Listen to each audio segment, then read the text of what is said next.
Juan Kapitulo 6, versikulo 35. Si Jesus miingon kanila, "Ako mao ang pan nga naghatag sa kinabuhi. Ang muari kanako dili nagayod gutomon, ug ang mutuo kanako dili nagayod uhawon."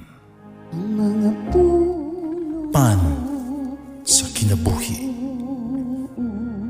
maglikon unta sa mong pagtuo ug gagaka kami sa pagtuman sa imong mahal nga kasuguan.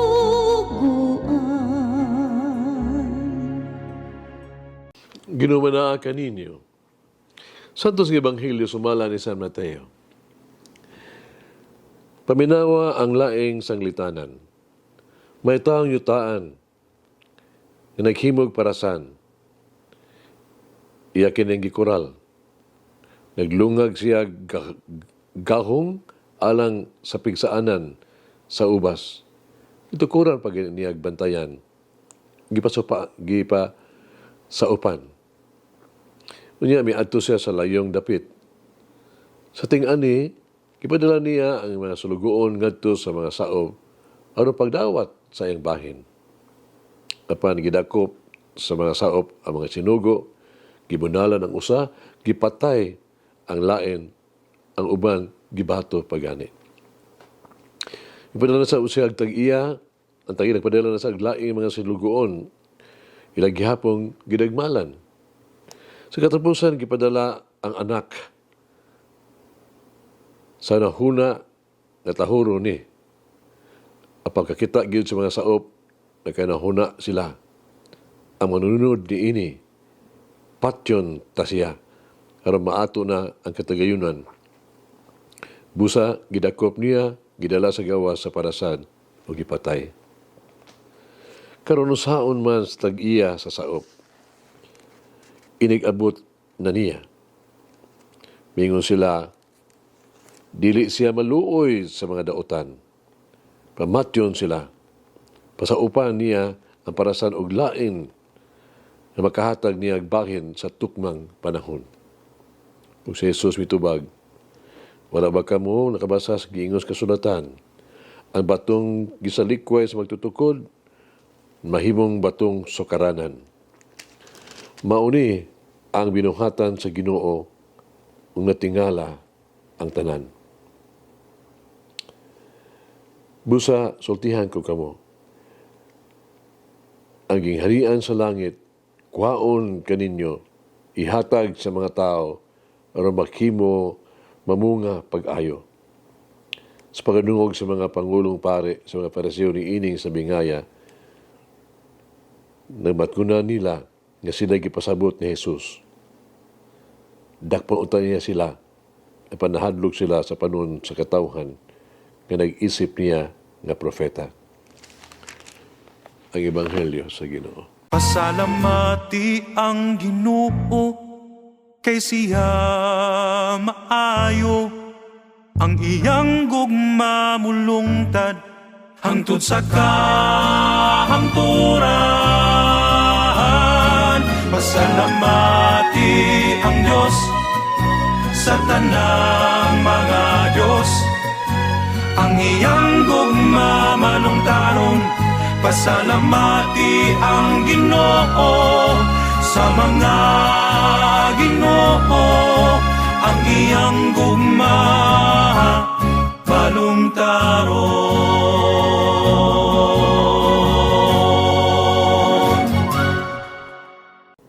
Ang pagbasa karong adlaw, managsama kini sa mga istorya, no?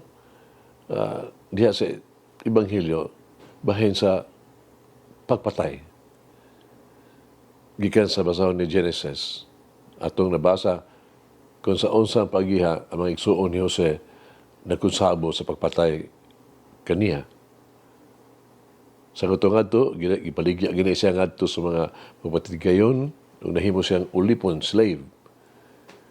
Gikan sa Ebanghelyo ni Mateo, karon kita gistoryahan og usa ka sabingay sa dili matarong nga mga saop. dagman usab nga sulugoon sa tag-iya, ubi patay gani bisan sa anak sa tag-iya. Kaya sa to ang nahimutangan karon. Atong makita si Jose ba, o anak sa tag-iya, ingon nga larawan ni Kristo. Ang bato nga isalikway sa mga magtutukod, nahimo noong batong sukaranan, cornerstone.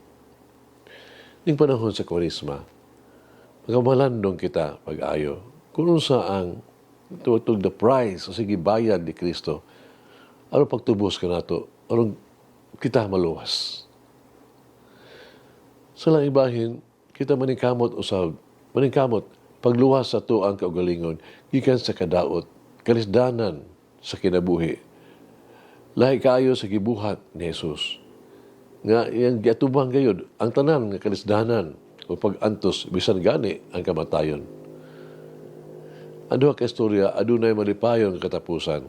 Si Jose nga nahimo ng nga gitawag the dreamer, Joseph Legier, nahimo na siyang bantungan o gamhanan, no? Nga nagbando. Kinsa imbis nga hinuon mo siya manimalos sa iyang mga igsuon, ibubuo hinuon kanila og gugma ug nagluwas kanila gikan sa katalagman. At tag-iya sad karon anak sa tag-iya gipakita sa ebanghelyo karon mao si Jesus mismo. Ang bato nga gisalikway sa mga tutukod nga nahimong bato nga sukaranan. Tingali ang moral ug leksyon sa mga istorya mao kini natiliwala sa mga kabangis ug justisya sa kinabuhi. Dili ta kita kinahanglan mutugyan sa ato ang daotang mga binuhatan. Kinahanglan nga sundo nato ang panag-iina ni Kristo. Dili kapuyan sa pagbuhat kung unsa ang husto ug matinud-anon sa misyon nga gihatag kanato pinaagi sa amahan. Kini masayon kay isulti ba ya pero lisod kay ning buhaton. Para kita adunay usa ka panag-ingnan. Ang tao nga gilansa sa cross si Kristo. Mag-ampo kita. Ay gumao nga Dios sa sagradong panahon sa Kwaresma, paduula ako kanimo. Pangandam usab ako, andam ako sa lugar sa ako ang balay o sa kasing-kasing alang sa hilom ng panag-inusara. Aron ako makakaplag pag-usab sa grasya sa usa ka puno nga pag-ampo nga kinabuhi. Tabangi ako sa pagpuasa gikan sa mga butang nga naghulga sa kaayuhan sa lawas o sa kalag ug pahinumdumi ako sa grasya sa kayano. Padaka ako ang kasing-kasing pero ako makahatag sa makinahanglan o pagbuhat sa ingon. Pagkakaplag usab ako o grasya pagpasalamat o pagkamanghang matagon. Hinaot nga kini nga panahon, mahimo usa ka panahon nga puno sa grasya pero pukaw pag-usab akong gugma o pagtuo kanimo. Amen. Oh, may grant me the grace to respond in love with the Lord when the Lord humbles me. Bilangin ang Diyos magagahom sa tanan, Amahan, Anak, Espiritu Santo. Amen. May the Lord of the divine mercy bless us all, heal us from all diseases and suffering. Ayun unta niya kita, tanang mga sakit na sa lawas o sa kalag, body and soul. In the name of the Father, the Son, and of the Holy Spirit. Jesus, I trust in you. Amen. Whoever eats the bread of life will never hunger, says the Lord. Kay galaan inyong nabati ang pagpaambit ug hamubong pamalandong sa pulong sa Dios pinaagi sa tulumanon pan sa kinabuhi nga gidumala ni Monsignor Daddy Silva. Hangtod na usab sa sunod higayon, daghang salamat. The bread of life.